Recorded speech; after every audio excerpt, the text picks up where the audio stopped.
Sat if Marine Futilin Hundu and is in political party the Hirmachu Kabu because you are Tibakan Jratikoba, Tesus Erojatikova, Sagalin can take out and Dajachu, Tesus Erogani one who do take so to rotate one roof, one day one gets anything.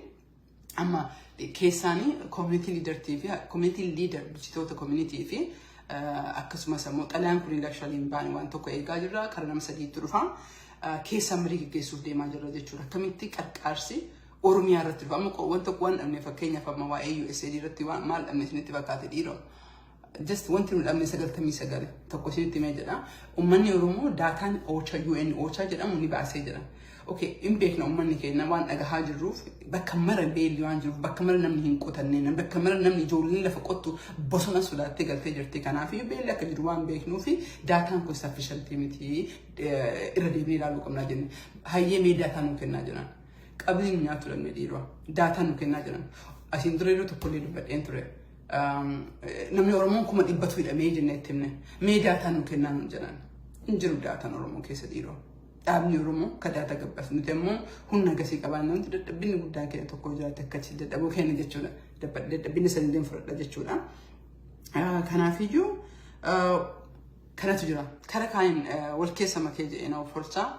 Karakaina mo wanta di majru was kesati or ka ambassador harof na karufe ko bakabban bi fitron de majra ana maharat fe jeju organi dufe kara extremely sophisticated garata ene congress hindu bisajan jetu jotan laman dabre kana kesati every congress hindu bisani geni manormo man tigre gala man kan goda at least oromo god ejere kana of duba garagatu motu man kunde majru jeju I think mutuman pipi kun it mirkana ma gochi sajiru hangamille yo makeup dibade hangamille ambassador yo jijire jede gochi inni god ajir hindu bataje nagabu usul abu nama guya rati gorraun nama kana samanjiru garu isna mo manne oromo kabiya la jirtan kawagu udendetan Guyana Madura, I think do each with again Natifakata, can know or make a Sabnia Mara Drake Jerusalem Ratti, or a Gabas natural. Hangam Kasan to Kasan, a group community jarrating, Sapit Nargatanjari Abdinkava. Hangam Kasa to one is in Gotan a church, Makakis and Edatani, Erguk over Lutin Ergina, Lutival Gaira Hula. Hadmayu Enu Jas of Colorado with Jinas of Nejan, Kalisumti or California with Jas of Nejan Jechuda.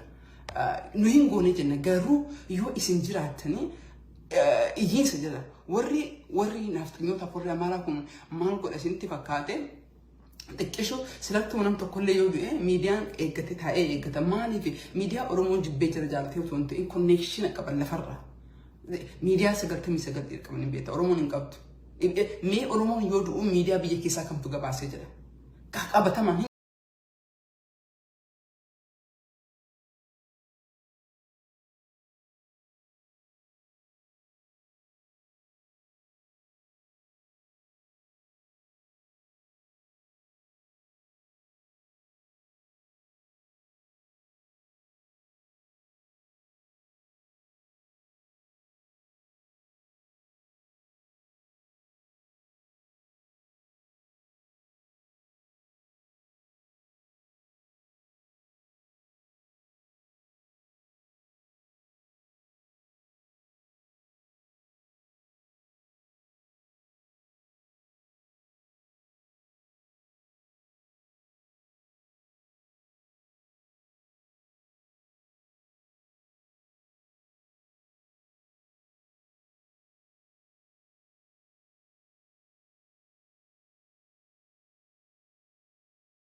waami mariidha naga buusi jedhu manni Oromoo dadhabee jira naga buusi jedhe waan dhoksaati miti hedduu frustrate taane jira maa frustrate taane jenne because lafarraa waan dhaaba qabatama qabu waan hin qabneef addunyaan nu fudhachuu hin dandeenye. Yes mariiran teenna eenyu oliyyuu dubbataa jirra garuu rakkoon guddaa akka ta'e biyya keessatti galleetiin dhaaba adda addaa uumne dhaabni sun directly waa hedduun barree jenne NGO hedduutu Itoophiyaa keessa jira. Garuu hoo nafxanyootaan qabatameetiin sagaleen Oromoon dhagahamtu jechuudha. Oromoon ammoo nafxanyootaan qabatamee booyuu achi ofiisaatii waa dalagaa hin jiru jechuudha. Asitti sooshaal miidiyaa irratti dhufnee dhaamsa isinii kennuu lallabu waan argee jedhee beektanii raajina ta'ee jedhe inuma argaa akkuma keessan kan arga jechuudha. Anillee akkasuma godhaa jira garuu kagaaf tokko nam tokko walitti fiduu hin dandeenye. Ka qabsoo Oromoo waggaa lamaan kana keessatti as sooshaal miidiyaa irratti gadi bahee qofa lallabee jira sun ammoo qabsootti fakkaata yesu mata isaatti illee qabsoma sirriidha garuu qabsoo tarkaafii nama fidduu miti dhiiroo Oromoof yoo dalagde waan hin bare tokko yoo jiraate yoo dalagde irran oolta waan nama rayyuu whatever it is kan argee jedhe kan arrabsu kan maqaa namatti qabu kan nama tuffatee jiru kan nuti asitti walgahii meeqa yaamnee keessummaa kabajaa jennee waamnee jennu kennuma keessa isiniin jedhaa jira si galee hojiin goonu kan xiqqeessee jira ofiisaati yoo gaf interview hiyam nini interview boda I don't know I mean I'm pretty sure Oromo after la gajere yaade garuu na gajere because be kunti guddaa waan qabanif waan isinu waca kana keessa juu waan dhageetti qabuuf ani roba ati mamma kana sitti majalana fakkaatani ati iddu waan jaaladhu ofiisin kaasa ijo ilma qabdi waan tokko yoo ani ittimu hedduun jaalatti ani ijoolleessi keessa tokko faana jaalatte jette yoo ani ittimuuf gadi liqimsamuuf garuu police yoo liqimsamuuf kama anarra injaalan isaan iyyuu isaaf liqimsama Oromoo keessatti illee jechuudha sometimes warra kijibu warra dalagaan isa social media asitti mee ati gadi baasii maal gooti waggaa kana keessatti dhaabbileen Oromoo illee yoo ta'e waggaa kana keessatti maal godhuuf deemtu kan jiru hin jiru ka gaafatu hin jiru asitti ammoo na qabaa na dadhabaa jedhee quba namatti qabee jira jechuudha. It is very unfortunate kanam tokko walii galuu hin dandeenye kanam tokko wajjin dalaguu hin dandeenye. Officeati ammoo wangoon dirree namni godhe irratti dirree namni boca irratti ammoo achitti akka jaldeessaatti eegeessa dhadhaabaatiin akkana goggoodhaa jedhee deemee jira jechuudha. Sun waan Oromoo keessa jiru jechuudha. Miiroo jiraa muruu kanallee isinitti himee jira jechuudha. Walteenyee waliin haasa'uu hin dandeenyu. Akkamitti sagalee isii dhabsiisee isin akka waan dalagnee inni akka waan dalagnee ana qofa dalagaa ana qofa beekaa Oromoo keessatti akka jira dhiira. Maqaa baasuun nutti ulfaatee jira. Gamaaf gamana irratti jira jechuudha. Isin ammoo wacuu dhiisaa. Sigali kanaafillee akkan ayna kanaafillee xiinxala sammuun keessan waa wayii fi rabbi isinitti uumee jira. Keessattuu akka dubartiitti ani raajinatti dhaaba. Diini dubartii dhiifama naa gata. Diini dubartii tokkoffaa dubartiidha. Ka dubartii tuffatu ka dubartii waan godhu there's nothing. Kun ammoo waan Oromoo qofatti miti. It is across the legal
kaatee ammoo tun akkam taatee Oromoo keessatti miti Hillary Clinton nama hedduu si jaallatu nama hedduu raajeffatu keessaa gaafa isiin injifatamte san Trump ni jaallattanii sigalee waan biraatti fatoon ta'in gatii dubartii qofa taatee fi injifatamte jette maa Ameerikaan dubartiif hin qophoofne jechuudha.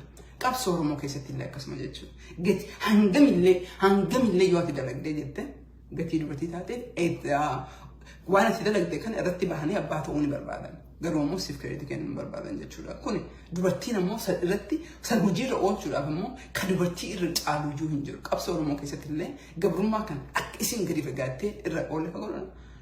Yeroo gabrummaa kana gabbaruu dadhabnee jira. Jaaraa jirra dhugaa isiniin jira. Qabsoo kana ilmaan keenya dabarsuu hin barbaannu.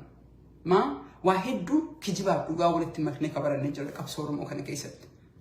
Dhugaadha dhaabni Oromoo ABO'n particularly ija nu banachiisee jira jechuudha. Waa hedduullee kijibaaf dhugaallee walitti makee keessa barannee jira jechuudha. Amma agarree jira. Qabsoo kan irra ooluu dandeenyu yoo mari'anne qofa. Sana jechuun ammoo mootummaan kun gatiin Oromoo ta'e qofaaf nama adamsaa jira. Mootummaan kun mootummaa nafxanyaati shakkii hin qabu akka nam tokkootti jechuudha. Mootummaan kun waamichi isaaf goonuuf waamichi yeroo mana kadhannee jechuudha. Ni gahaa qabsoo kana waraana kana waggaa lamaa ol irra teettee jirta. Galmaan gahuu hin dandeenye barullee galmaan gahuu hin dandeettu. Amma booda wanneen tokko ka beeku yoo jiraate amma booda Oromoon ce'ee jira. Oromoo of duba deebisee Oromoo balleessaa ta'e kun abjuudha. Otoo Oromoon cal'istee nafxanyoonni iyyuu amma afaa of bartee jetti. Gurguramtoonni Oromoo gurguru lafa Oromoo yoomiyyuu olitti amma gurguramaa jiru gatii gadi bu'eeti gandaan ijaaramanii waggaa lama waggaa sadan dabre kana keessatti warri naannoo tokkotti aangoorra jira jala baala taranyaa ka jedhansan warra ganda tokkottu kana godhaa jira jechuudha. Kana dammoo beekta jirutu yeroo hamtuuf malee dubbachuu arguu dhabneeti miti jechuudha. Arguu dhabneeti miti jechuudha. Gara kaaniin ammoo Oromoo gara naanillee miidhaa galmaanillee miidhaa jirtan jechuudha. Waraanni ABO'llee of eeggatu qaba siviilii keessatti jechuudha. Of eeggannoo guddaa godhuu qaba. Uummanni keenya miidhamuu hin danda'u. Uummataaf yoo dalagaa jiran taate, yoo uummataaf dalagaa jiran taate, the least thing we can do uummata keenya yoo gargaaruu dadhabnee afaan keenya zippi goonee manatti galuu qabna jechuudha. Yoo uummata keenya gargaaruu dandeenye waraanni ABO'llee gocha uummata irratti godhaa jiru. Wanni xiqqaallee ta'e guddaa namni keenya miidhamuu hin danda'u. Gocha ana kilaachi keessatti kan jedhe gumuus Gaambellaa keessatti wanni ta'e wanni dogongora. Biyya namni keenya lakkoofsaan xiqqoo jiru kana keessatti namni keenya du'uun wannan ana akka nam tokkotti mirga namaatiif dubbadhaa jira malee jiraachuuf Oromoo ta'ee jiraachisuuf dubbadhaa jira malee asitti dhaqeetiin mirga itti dhabuuf miti. Biyya mirga